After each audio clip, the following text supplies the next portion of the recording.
Des milliers de personnes ont pris d'assaut le Centre international de conférence de Bamako pour, selon elles, célébrer l'an 1 de la reprise de Kidal par les forces armées maliennes et surtout pour dire qu'elles sont contre les déclarations du Premier ministre.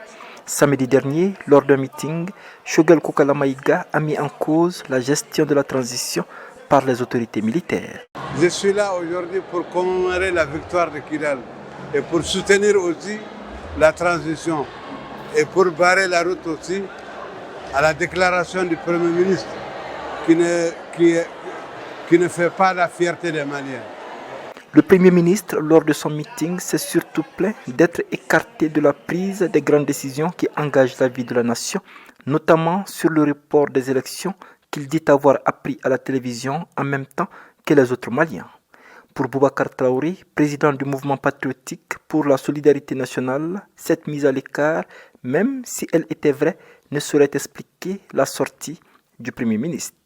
Nous sommes là pour dénoncer les agissements, les propos du Premier ministre. Parce que nous pensons que quand on est Premier ministre, on a une responsabilité, surtout dans un moment très difficile comme ça de transition. Donc on a normalement un devoir de réserve.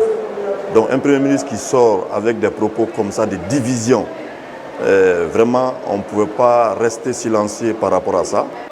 Pour les partisans du Premier ministre, sa sortie s'explique par sa volonté de donner plus d'explications sur le fonctionnement de la transition, car il estime que ce peuple qui place beaucoup d'espoir en cette transition ne sait rien de ce qui se passe entre les murs. Le Premier ministre a un devoir de redevabilité envers ceux qui l'ont porté à la primature. Parce que je rappelle à tout le monde que le Premier ministre est issu d'un consensus par rapport à ceux qui ont mené la révolution malienne. Donc il avait un devoir de redevabilité et de donner compte à la population de ce qui se passe. Et dans ce cadre-là, il a dénoncé deux situations, notamment le fait qu'il y a plusieurs partis politiques qui sont en train d'être créés, malgré que les assises nationales l'avaient décrié et avaient recommandé d'arrêter de créer des partis et de les diminuer en plus. La deuxième chose, c'est qu'il a dit que ça fait 2 ans qu'il essaie de rencontrer les tenants du pouvoir pour pouvoir discuter de l'orientation politique à donner au Mali et il n'a pas eu gain de cause. Donc, dans ce cadre-là, moi, je ne vois pas ce qu'il a dit de mal ou ce qu'il pourrait y avoir, où il pourrait y avoir un problème. Le Conseil des ministres prévu ce mercredi a été annulé. Sur les réseaux sociaux, beaucoup de Maliens estiment que cela ne présage rien de bon pour le Premier ministre et ses partisans s'inscrivent en faux.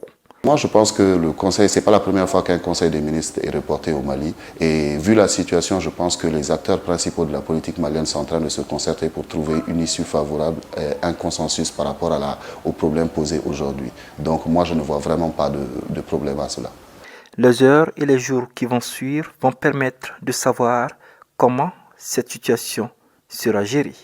Mohamed Danyoko pour VOA Afrique, Bamako.